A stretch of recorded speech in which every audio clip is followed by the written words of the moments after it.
how to talk to people with confidence. Do I have confidence? Well, let me share with you some tips about how to have that confidence and overcome all the jitteriness so people don't see you jittery or nervous because you are going to be confident. I'm on the rise.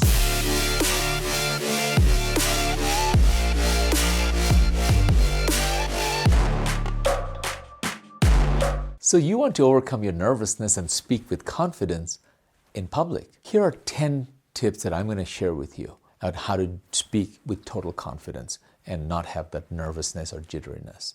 Here's the first one. It's kind of counterintuitive.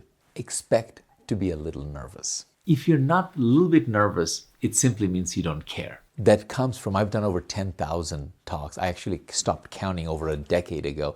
That was 10,000 over a decade. I used to be on the road 48 weeks out of the year.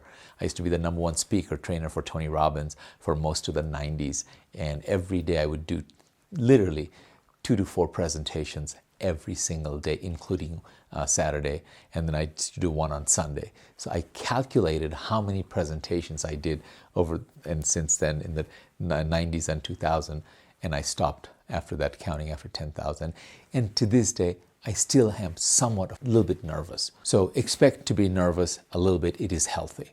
Number 2 is prepare. If you want to speak with confidence, it's like the Army has their motto of, they call it the 5 Ps, is that prior planning prevents poor performance.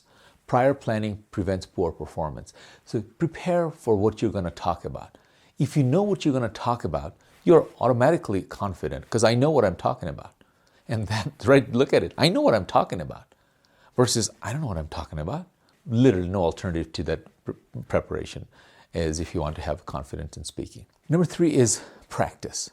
If you want to have confidence, and then practice what you're going to share in public. You get rewarded for what you do in private in public. And you may practice in front of a small group of people, family and friends, or you can even videotape yourself and then watch and almost, do you like what you hear?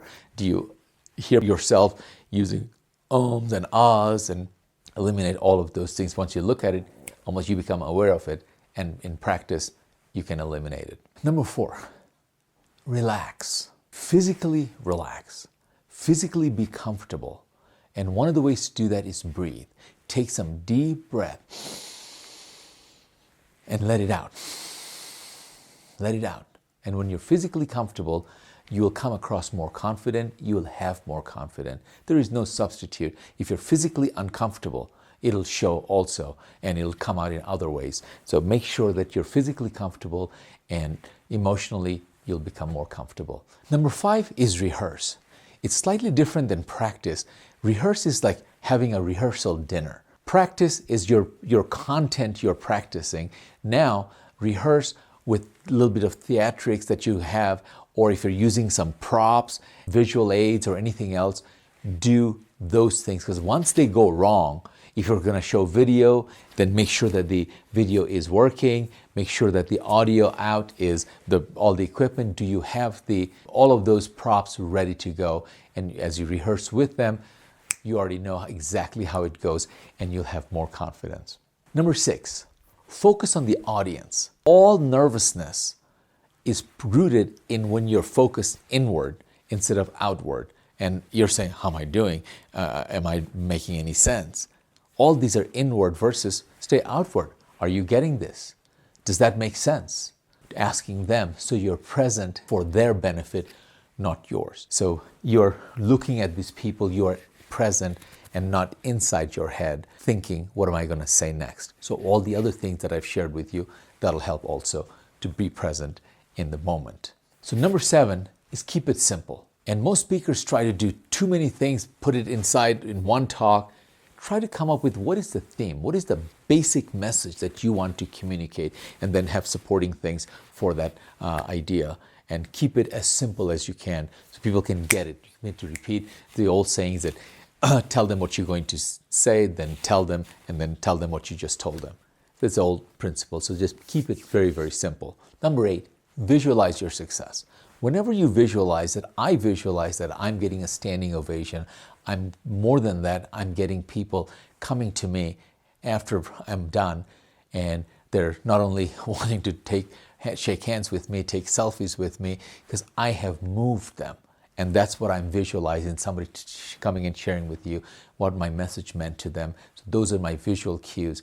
And then you find that once you have those positive images, they're staying with you versus all the negative images. What if they don't like me? What if I forget something?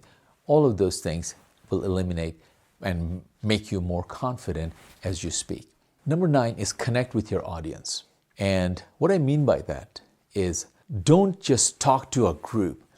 As you're speaking, as if you're speaking to that one individual, look at this section, almost in general if it's a large audience, and then slowly take it out and go to the another direction and just speak to this side of the crowd.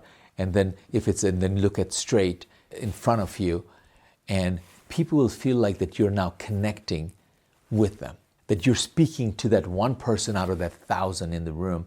And my mentor, Tony Robbins, is a master at that. He does, 10,000, 20,000, 50,000 people, arenas plus these days. And I swear when I was doing it, people would come and say, like, oh my God, he was talking to me. That's an art. You have to connect with the audience. I was one of the number one salesperson in selling tickets for Tony Robbins. And Tony used to say that, hey, listen, it's not that I sell the most because I am the better speaker or anything else. Is I sell the most is because I connect. So remember to connect. And number 10 is act confident. Tell personal stories so that that's another way to connect. Show your vulnerability. If you're successful, then tell them about how you were before you were successful. When you're present there, you're acting as if you're successful already, as if you're confident. Act confident. It's like the old saying that fake it till you make it, but really there's nothing fake about it, because that's a process of going there. Because when anyone that they act as if, and we used to do this whole exercise of act as if, and that's when you get the results. So act as if is act you're confident, and you will be confident. So I hope this helps you. Until next time. And if you're confident now, I have some more gift for you to be even more confident. So just click the link below or over here, and I will give you a special gift that will help you in your professional speaking career. Until next time, see you tomorrow.